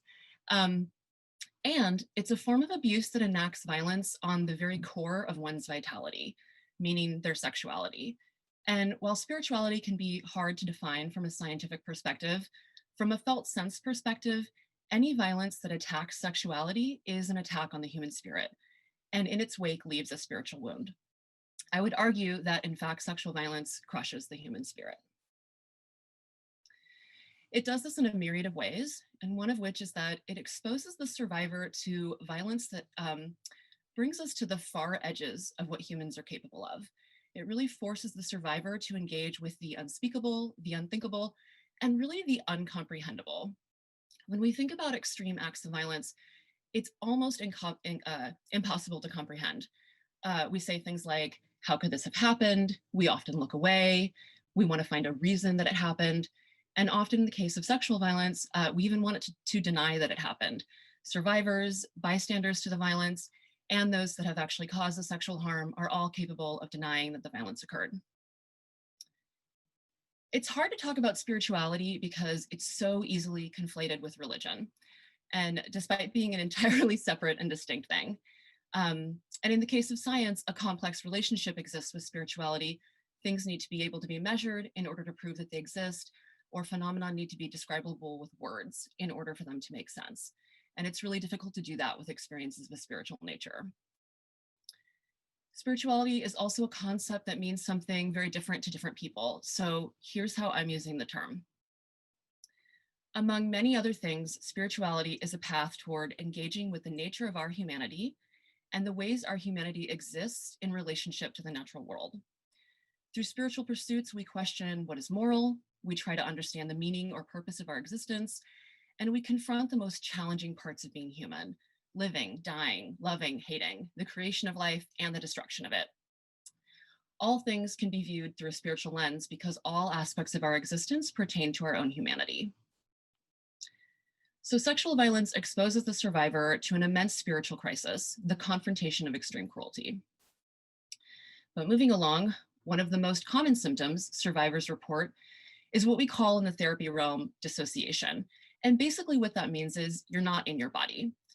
Not being in one's body is a reasonable and healthy response to sexual violence. It numbs pain and it allows one to continue living. But there's a cost to not inhabiting one's body. The body is an immense source of self-knowledge and personal courage. You cannot be empowered if you're not embodied. And I'll repeat that. You cannot be empowered if you're not embodied. So lack of embodiment and lack of empowerment are spiritual issues. However, they're also political issues. We live in a global epidemic of sexual violence. And what that means is that many of us have experienced sexual violence. Many of us are afraid of experiencing it. And most of us are afraid of it happening to somebody that we love, our children, friends, families, partners. Even if you aren't physically sexually violated, the constant fear of it creates a wound. And I'll also add that the constant policing and shaming of our sexualities is its own kind of non-physical sexual violence that we all endure. In the United States, sexual violence has been used in every major war, as well as the Native American genocide and American chattel slavery. Sexual violence is a state-sanctioned violence. Living in a global epidemic of sexual violence that systematically disembodies and disempowers people is a huge political issue. And it dramatically impacts our collective ability to govern our own lives, to protect people who are being hurt or oppressed, and to foster liberation for all people and this planet. Clinical work with survivors of sexual violence is notoriously difficult. A lot of words. The relational wounds, the shame, the sheer magnitude of intolerable feelings, all of these things make healing very difficult. However, the idea that someone who has experienced such a profound type of violence from another human being in a culture that rampantly condones it would then heal entirely in the context of a single relationship, or that a single human being, such as a psychotherapist, could foster that healing, that idea is suffering from an excess of hope. There is no single person that can hold and heal the incomprehensible level of violence humanity is capable of. Some, not all, but some psychedelics and entheogenic experiences bring people into their bodies. And some of those experiences connect people to a larger sense of something, to a level of spirituality that can hold the magnitude of what human beings and violence can do. And I think that some psychedelic experiences can truly heal at the spiritual level. Ironically, some of the most powerful medicines in the world that can create this level of spiritual healing and foster a restored sense of embodiment and empowerment are illegal in most countries. And many of these countries continue to condone state-sanctioned sexual violence by means of doing nothing to stop it, from happening in militaries, in war zones, in police custody, in prisons, and in the general population. And I'll also add that punishing people after they've committed an act of sexual violence is not preventing sexual violence. It's just punishing for somebody for doing that. Entheogens and psychedelics provide a chance at healing that, in my opinion, may not be accessible in any other form. In the field of psychology, we theorize endlessly about how to treat sexual trauma because it's so incredibly difficult for the clinician and the survivor. And we always come up short if we don't embrace the spiritual nature of sexual trauma. By healing trauma, entheogens and psychedelics also provide a path toward greater political empowerment and personal responsibility for the stewardship of our earth and our communities, and we desperately need that for our survival. While I deeply appreciate the scientific effort to prove that these medicines work, because many people need science to establish this in order to believe it, we already know from the trials of the last several thousand years of recorded history and the oral knowledge that has survived 500 years of colonization.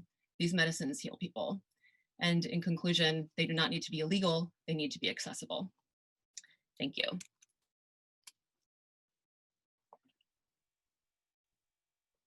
You're not on, Val. Thank you very much, Laura, for that very important talk, I think. The ketamine, I think, is a fascinating substance that's quite different from other psychedelics. It's not really a psychedelic, it's a dissociative.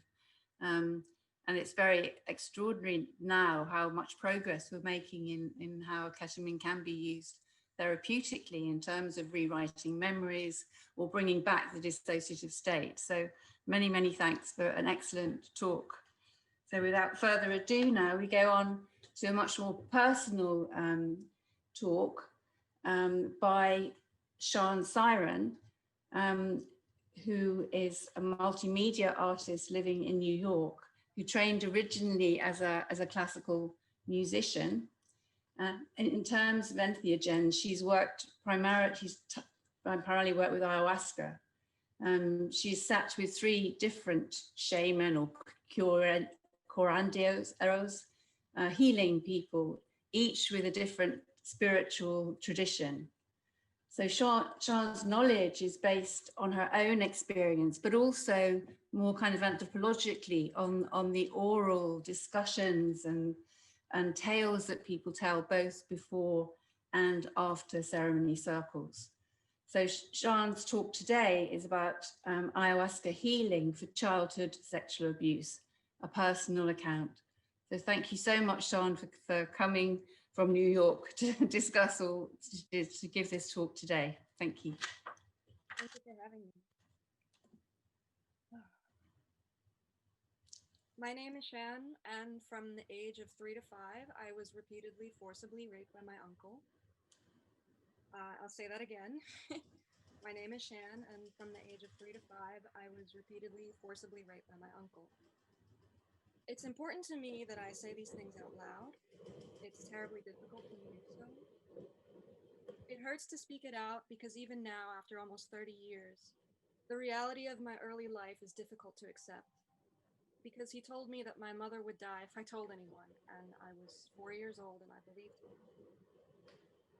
It's painful to accept, let alone speak about. But every time I do, every time I stand up in front of a room of people and speak to what I've been through, without fail, someone in the room will find me later and say, "Me too, it happened to me too." My story has a pattern, one that some of you will recognize. Single working mother, absent addict father, a convenient caregiver, and a close family member or neighbor. My uncle was a lifetime loner who at 35 still lived with his parents. He had a drug problem himself, but, and this is part of the pattern, there wasn't any money for a babysitter, so he was it. I know that I wasn't the only one my uncle abused, though I'm not sure if he raped any of my cousins the way that he raped me. I was his special project. I was his favorite. I was the chosen one because I was convenient and available. He fed and bathed me, played with me when everyone else was too busy, too distracted, too tired, or too high.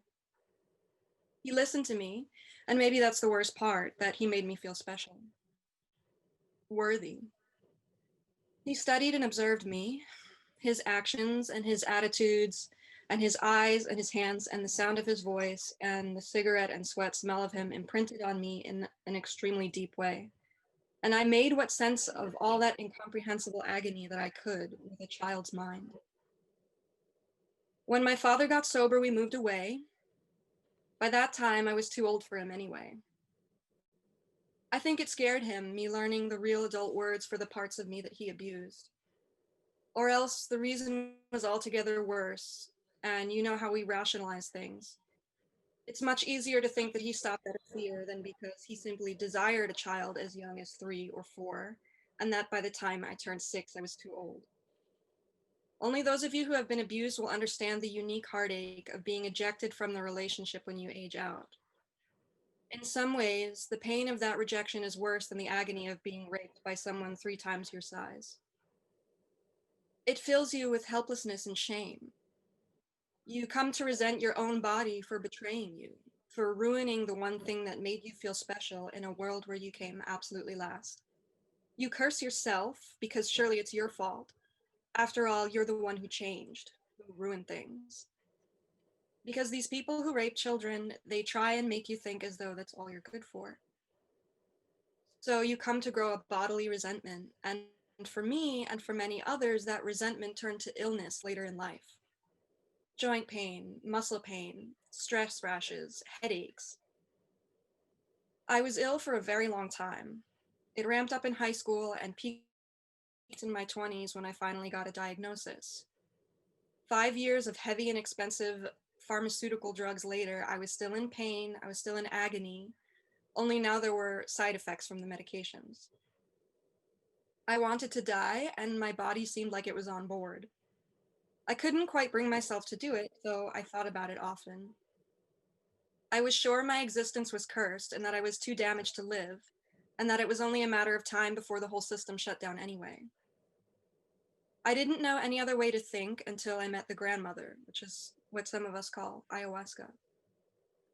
Until I sat with ayahuasca, there wasn't any other option that felt real to me. Those of you who've developed a relationship with plant medicines can attest to the fact that these plants, like ayahuasca and chacruna, mushrooms, tobacco, peyote, datura, they seem to know exactly when to present themselves to you.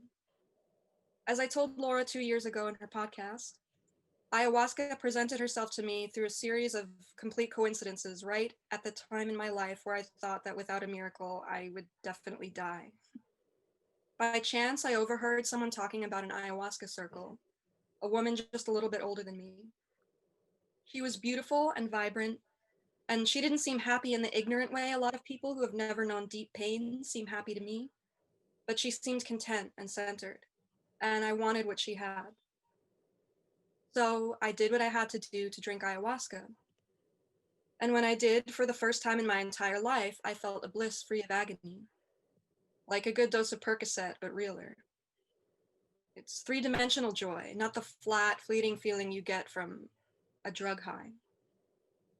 For a few vivid moments in the visionary experience, I felt weightless and unburdened. It was just a taste, but it was enough to keep me coming back, seeking that feeling of wholeness and love that should have been mine from the beginning. But ayahuasca gave me more than that. When I woke up in the morning from that first visionary experience, I felt something warm in a place in me that prior to that night had been completely empty. It was small, like a seed that I had to water. I felt its aliveness as though she had transplanted the will to live from her own body into mine. I'm happy to say that the transplant took. Since that first cosmic triage, I've been back 10 times for treatment, 10 ceremonies, though by now it feels less like a burdensome clinic trip than it does returning to your hometown for a family reunion. My entire life has changed since that first ceremony. I'm alive and I want to keep living. I've since been able to recover parts of my body, to reclaim it from the umber of agony. It's taken work outside ceremony because anything gained in ceremony has to be propagated through regular non-visionary life. But there are moments now, there are hours and sometimes days where I feel content to be in my body. There are times when I want to reach out for things I thought I'd be excluded from forever. It's that feeling of embodiment and empowerment that Laura was talking about. There are times when I feel a peace about what happened to me because of what I was able to make out of it, because of ayahuasca. A severe illness needs a strong treatment. People like me need access to these medications.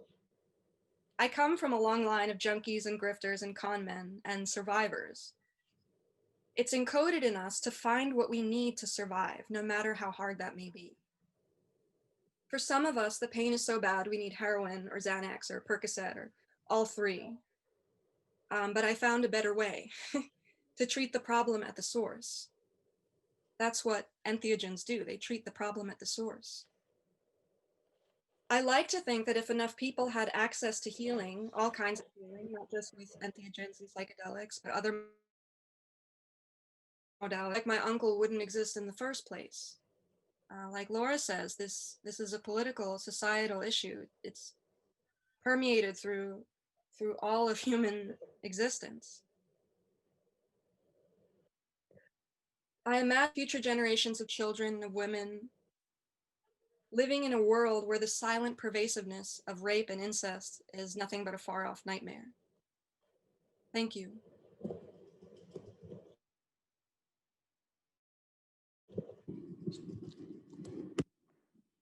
Sian, thank you so much for that. You're getting so many comments in the chat room saying you're a total inspiration, you're incredible. Thanks so much for sharing your stories.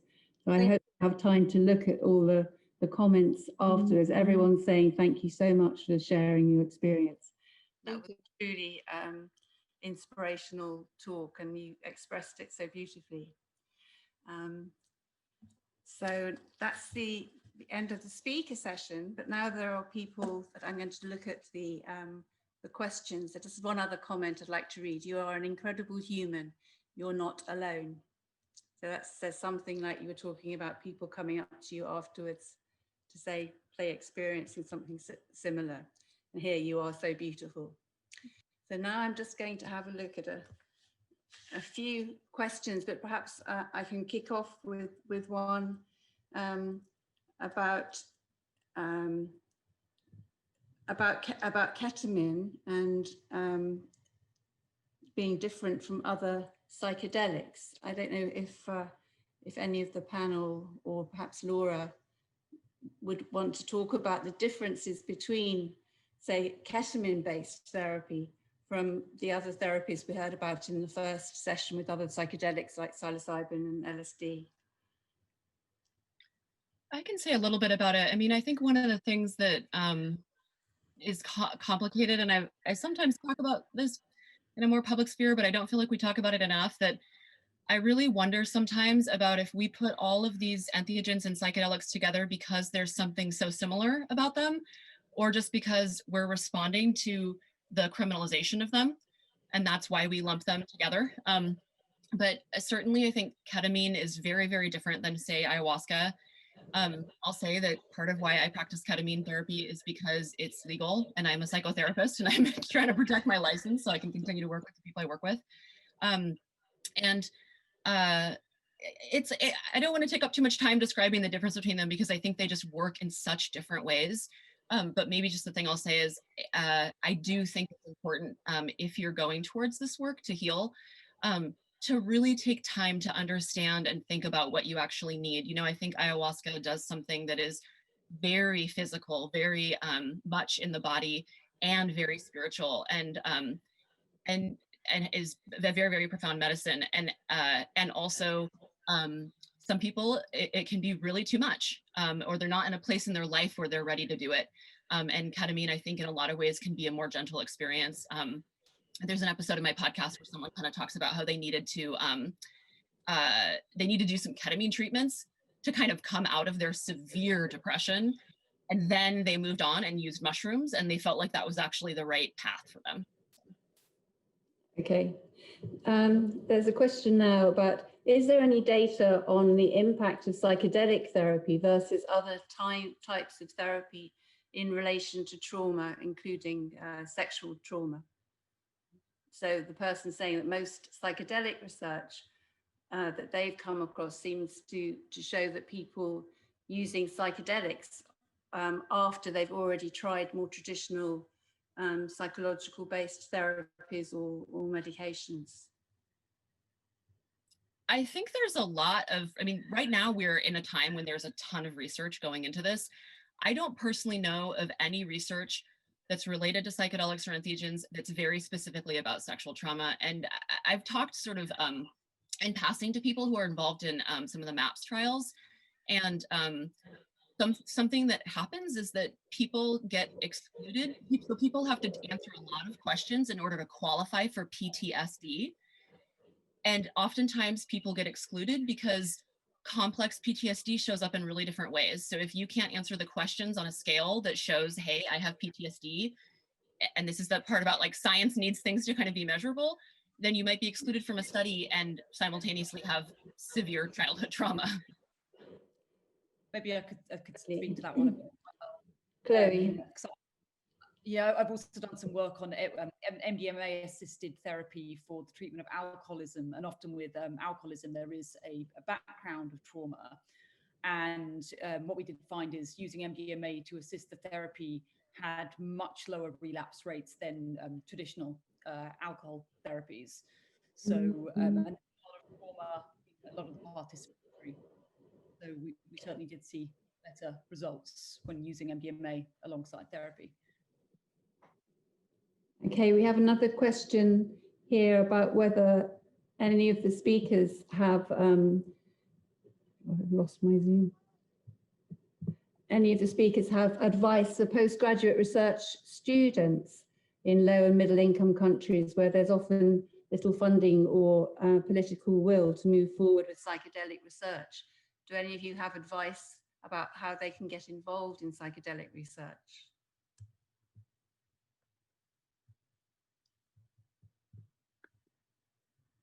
If I can just say, I'm not involved in psychedelic research. I just went out and found a bunch of people who are doing this and did really in-depth interviews. And that's how I'm doing my work. I only have a master's degree. I'm not a PhD or PsyD, and I personally don't have access from the professional realm I'm in to be like leading a research study. I could certainly find somebody and try to collaborate with them and all these things, and that might be an option. I don't know that much about that field, but just that there's a lot of ways to be in the conversation.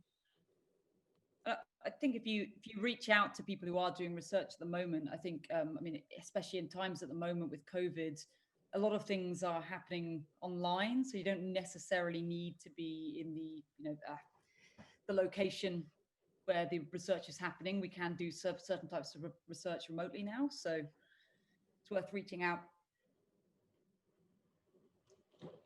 Okay, thanks for that. Okay, another question is one for Laura. How important is integration work or psychotherapy in tandem with the psychedelic work for people trying to heal from sexual trauma? Yeah, that's a great question. And I think it's something that's not talked about that often. A lot of times we really focus on talking about the ceremony space or the experience of the psychedelic journey. And other people can probably speak to this as well. A lot of therapy or some type of deep healing work before and after ceremony work is a really big part of what makes it useful. It's one thing to go into a ceremony and have a really profound experience. It's another thing to be actually adequately prepared for it, and then to be able to bring it into your life, because sometimes it means really big changes. And on my podcast, I talk a lot about this, and you hear people talk about doing really big healing work and then coming out and being, uncontrollably crying for 2 weeks. Like they need therapy afterwards. Yeah, just I think a lot of support around it. Does anyone else want to answer that one? I would say from my experience, every single ceremony has sort of triggered a significant change in my life. So whether it's simple things like, changing diet, or changing the way that I speak to people, changing the way that I speak to myself, everything, it's been a total life change. I mean, the people who knew me before I experienced entheogens would say I'm almost unrecognizable, and I think in a very good way. That the change, it's not like a magic bullet. Entheogens and psychedelics are not a magic bullet. It's like a lot of information that you then have to practice every single day. So I think that's a huge part of the recovery process, is the daily practice. Thank you, Sean. There's another question sort of related, really. It's from someone trying to move forward after being raped and struggling with self-compassion. Do you have any suggestions other than taking psychedelic drugs that could help them move forward? Are there a specific book or a school of thought or online courses? Well, I know for me, in addition to psychoanalysis and hypnosis and psychedelic therapy, physical practices have been very important. So I do a method called Alexander technique, and there's like compassionate touch therapy, and even things like yoga or Tai Chi, that anything that helps embodiment in a way that is sort of softer and more compassionate, has helped me feel present in my body and like I own it. And for me, obviously, tattooing is a bit of a part of that as well, part of my body reclamation. So I think the physical bodily aspect of healing touch and healing movement is super important. Okay, thank you for that. We've gone through most of the questions. There's just one question more for Sean. Did your experience with ayahuasca change your approach to other modalities of healing? So things like therapies, hypnosis, acupuncture, and so on. Yeah, absolutely. You sort of have no choice but to be honest with yourself. I feel during an ayahuasca experience, there's really nowhere to hide. So I think that that raw honesty with yourself, honesty with the way you feel, the things you've experienced. I've carried that into therapy, and it's made my therapy and my other modalities feel more effective because it's just rawer and more powerful, you know. That's great. Thank you so much. I think that's the end of the questions that we've had come in on the Q&A. So I'd like to end by thanking all four speakers for really excellent talks that kind of mesh together to create, you know, not only sort of caring, safe environments for people at festivals, but, you know, the therapeutic healing that Laura talked about, and that, you know, Sian has talked about herself as well, also on the podcast that Laura's posted, The Inside Eyes. So I would definitely recommend that. But thank you all for such excellent talks and for being up quite early for you on the other side of the pond. I'll turn you back now to Jo Neal. Thank you very much indeed, Val. And what an amazing session, everybody. I cannot thank you all enough. It's been absolutely marvelous, illuminating. I'd like to thank you all very much, especially the two women, Sian and Leah, who shared their story. How brave are you? Just so fabulous. Thank you so much. And this is all enabling us to understand the healing power, the enormous healing power of psychedelics. So important. So thanking everybody. I have learned an awful lot, helping us at Drug Science in our quest to enable patients to access medicine on the NHS. This is all working towards that, and more people to access the medicines that they need. So huge thank you to the speakers, the chairs, keeping us all to time. Absolutely brilliant. James, for all the hard work in the background. And thank you for coming, everybody. You know, thank you for great questions. And, you know, you led to a brilliant discussion, which is, of course, what this is all about. So please look out for more drug science events. Send us your ideas for further events, because I'd like this to be, or we would all like this to be, the first in a series of many events like this. Just to remind you that the talks will be recorded and they will be available on the Drug Science website in due course, probably in about a week or so. And we answered all the questions, I think, which is a pretty rare achievement. So thank you very much for all the panelists for all your hard work with that. Just a reminder that Laura's podcast is called Inside Eyes, in case you didn't catch that. And really the last thing I'd like to say is follow Drug Science on Twitter, become a Drug Science member, listen to our podcasts. There are now over 30 of those, hosted by, you know, David Nutt, our very own David Nutt. In fact, number 32 podcast is out today, and that's about drug consumption rooms and the amazing work that Peter Krykant has been doing in Glasgow. Last week's was on the philosophy of psychedelics with Peter Hughes. He's from Exeter University, and he's organising a conference on this next year, so look out for that. So that is it from me. I'd like to call this amazing session to a close. Thank you very much, everybody, and hope to see you again very soon. Bye-bye. Have a good evening. Thank you. Thank you.